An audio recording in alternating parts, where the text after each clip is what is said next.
From Nicolas Cage being very clear about Marvel, to the fans rallying to see their favorite actor in the franchise. In today's video, I'll spill all the deets on Marvel and what's up with Cage. Here's everything we know. Nicolas recently stated that he doesn't need to be a part of the Marvel Cinematic Universe, but that doesn't mean he will put down the franchise. I've got to be nice about Marvel movies because my name is Luke Cage, after a Stan Lee character, Cage told Variety. For Cage, Stan Lee is his surrealist father, so he in no way would disrespect his extensive and successful universe. The 59-year-old gets the frustration and the hate thrown at MCU for not being true cinema, but Cage believes that there's plenty of room for every talent. The Ghost Rider star is seeing independently driven and artistic movies like Tar, so I guess we need to lose our hopes on this one, cause according to him, he's Nick Cage. He's way too cool to wear a superhero suit and make a superhero landing, guys. But let's face it, this is not the first time he clarified that he has no intentions of becoming a part of the franchise. In an interview with Collider, Cage explained that while he respects the MCU and its success, he is more interested in exploring unique and different projects. He also preferred more independent films, allowing him to experiment with his craft and take on roles that challenge him creatively. Cage has previously played comic book characters in films like Ghost Rider and Kick-Ass, but he emphasized that he is not actively seeking out superhero roles now. However, he expressed his admiration for the work of Marvel Comics creator Stan Lee, who passed away in 2018. But the American actor slash film producer isn't the only one who's not interested in being a part of the Marvel franchise. While a lot of actors would join the MCU in a heartbeat due to its massive popularity and success, many have expressed that they'll just pass. First on the list is Katherine Heigl. The television and film actress has not expressed any interest in being a part of the MCU. In a 2018 interview with Variety, she stated that she's not interested in playing a superhero because the costumes are too revealing. Heigl has had a successful career in both television and film, and has appeared in several popular movies such as Knocked Up, 27 Dresses, and The Ugly Truth. While she hasn't worked with the MCU, she has worked in the action genre before, appearing in the spy comedy Killers, alongside Ashton Kutcher. So her decision not to join Marvel as of yet is based on personal preference, and not necessarily reflective of her feelings about the MCU, or superhero movies in general. While Heigl didn't like the costumes, the next person on the list was in talks to wear one for an offered role. It's Emily Blunt. The British actress was reportedly in talks to play the role of Black Widow in the MCU, but had to turn it down due to scheduling conflicts. In a 2018 interview with Screen Rant, Blunt was asked if she would ever consider joining the MCU, to which she responded, "No, not at the moment. It's not something that's particularly of interest to me." Blunt has had a successful career in both television and film, and has starred in various genres, including action movies such as Edge of Tomorrow and Sicario. While she has not been a part of the MCU, A Quiet Place star has been considered for other high-profile roles in superhero movies, such as Captain Marvel, which ultimately went to Brie Larson. While Blunt may not have any interest in joining the MCU at the moment, her views might change in the future. I mean, her husband had a cameo, and Krasinski did have a good time, so we can keep our fingers crossed for this one. But I'm not so sure about the next one on the list though, cause all her life everyone told her that she was not a superhero, but a shoe. Friends fans, you may rise. I'm obviously talking about Rachel Green. My bad, Jennifer Aniston. I'm launching this new show. Right. With my friend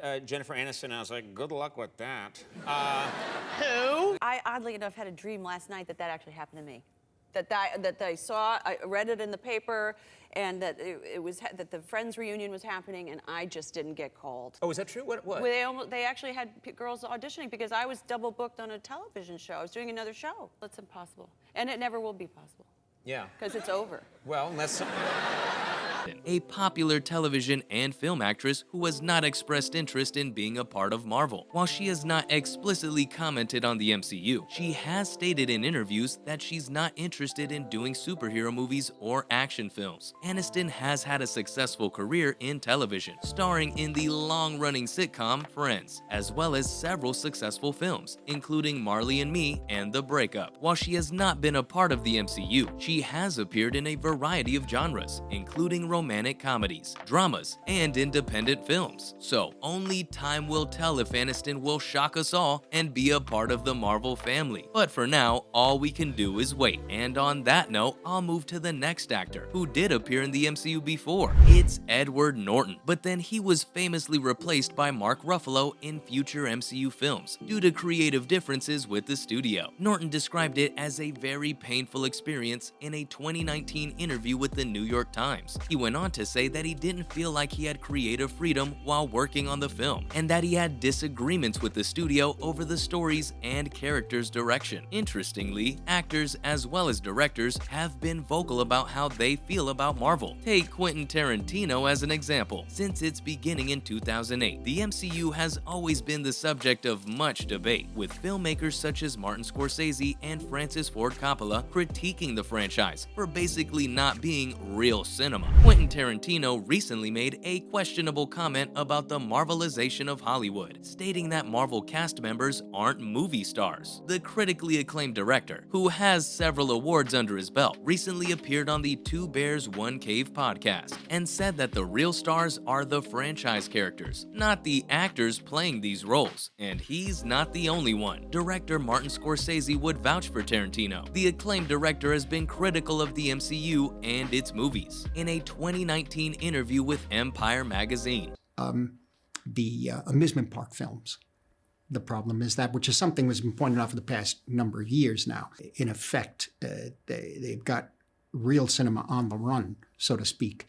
I don't want to use the word personal vision, but I have. It doesn't mean it's not entertaining, right? But these projects, where can they be shown if the theaters are taken over by the well-made, beautifully made, animated pictures, in a sense? And people were saying, oh, you don't like those films. It's not that I don't like them. First of all, I haven't seen many.